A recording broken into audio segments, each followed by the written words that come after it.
Hi, welcome to Miss Richardson's U.S. History 5-Minute Lectures. This information will be U.S. Notes 4.2, Post-World War II Issues.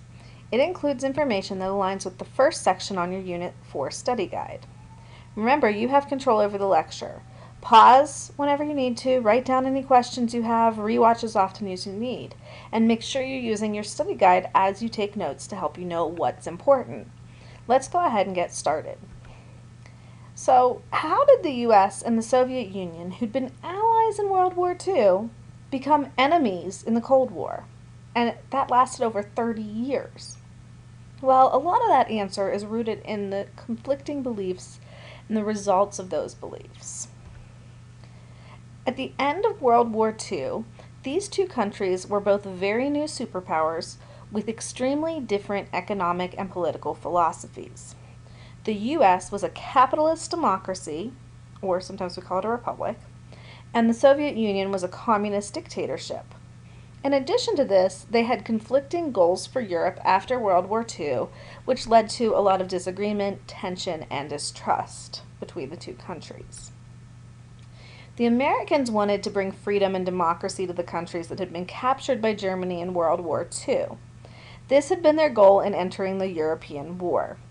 And they soon realized that the Soviets had a very different plan for Europe. That's going to lead to a lot of the issues between the two countries.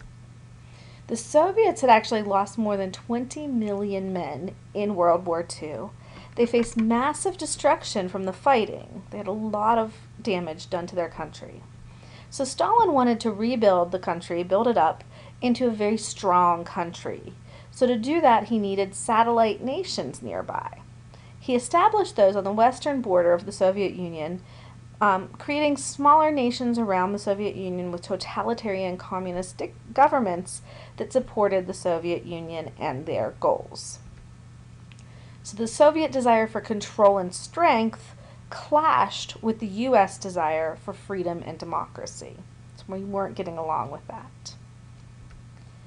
This, along with the broken promises that we'll talk about here in a minute, led the two countries to distrust one another, which led to increased tensions.